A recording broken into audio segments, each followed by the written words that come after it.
నమస్తే. నేను మీ Pratyusha Reddy, astrologer and vastu expert. ఈరోజు ఒక వాస్తు కేసు గురించి మాట్లాడుకుందాము. ఒక అపార్ట్మెంట్ సొసైటీలో అబ్జర్వ్ చేసింది ఏంటి అంటే, మనం వెళ్ళినప్పుడు వాళ్ళ ఎంట్రన్స్ వచ్చేసి N4, N5 జోన్లో వస్తుంది. అండ్ నెక్స్ట్ ఈశాన్యంలో మనం కొంచెం క్లటర్ అబ్జర్వ్ చేసాము. వాళ్ళ సౌత్ ఈస్ట్ కార్నర్ ఏదైతే ఉందో ఆగ్నేయం కోన అది కట్ అయి ఉంది. మళ్ళీ సౌత్ వెస్ట్ కార్నర్ నైరుతి కోన ఓపెన్గా ఉంది. నార్త్ వెస్ట్ కార్నర్ వాయువ్యం కోనాలో మనం కొంచెము ఫైర్ ఎలిమెంట్ అబ్జర్వ్ చేసాము. మేజర్ ప్రాబ్లం ఎక్కడ కనిపిస్తుంది అని అంటే ఈస్ట్లో కనిపిస్తుంది. వాళ్ళ సొసైటీలో ఈస్ట్లో వచ్చేసి ఒక ఎంటీ స్విమ్మింగ్ పూల్ ఉంది. మెయిన్గా ఈస్ట్ ఎప్పుడు కూడా మనకి సన్ ఎనర్జీ జోన్ అంటాము.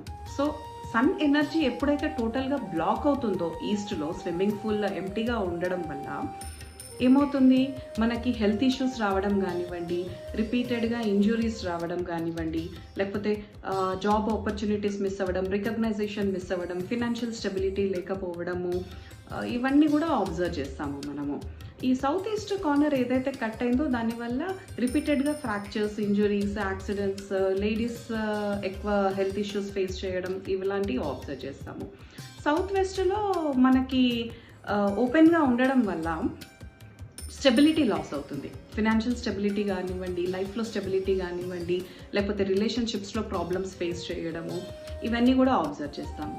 మళ్ళీ నెక్స్ట్ నార్త్ వెస్ట్లో మనము ఈ ఫైర్ ఎలిమెంట్ ఏదైతే అబ్జర్వ్ చేస్తున్నామో వాయువ్యంలో, దీనివల్ల BP issues, mental stress and anxiety problems, sleep issues, వీటన్నింటినీ అబ్జర్వ్ చేస్తాము.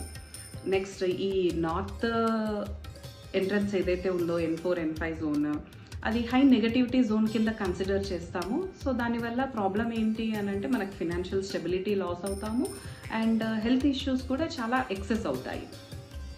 సో దానివల్ల ఆ అపార్ట్మెంట్లో మనం అబ్జర్వ్ చేసినప్పుడు, వాళ్ళతో మాట్లాడినప్పుడు వాళ్ళు చెప్పింది ఏంటి అంటే, చాలా వరకు అన్ని ఫ్యామిలీస్ కూడా ఇలాంటి ప్రాబ్లమ్స్ని ఫేస్ చేస్తున్నాయి అని చెప్పేసి. సో చాలా వరకు అందరికీ అపార్ట్మెంట్స్లో డౌట్స్ ఏమొస్తాయి అని అంటే, కొందరే ఎందుకు ఈ ప్రాబ్లం ఫేస్ చేస్తారు, మరి కొందరు బాగానే ఉన్నారు కదా, కొందరే ఈ ప్రాబ్లం ఫేస్ చేస్తున్నారు అన్న ఆలోచన వస్తుంది. సో ఎప్పుడు కూడా వాస్తు అనేది జస్ట్ వాస్తు చూడడమే కాదు, మన బర్త్ చార్ట్తో వాస్తుని కంబైన్ చేసి చూసినప్పుడే మనకి ఏ ఎఫెక్ట్ వస్తుంది ఆ వాస్తు వల్ల అనేది మనం అబ్జర్వ్ చేయొచ్చు. సో వీటికి మనం ఏం రెమెడీస్ చెప్తామో మనం ఇప్పుడు సెకండ్ పార్ట్లో చూద్దాము.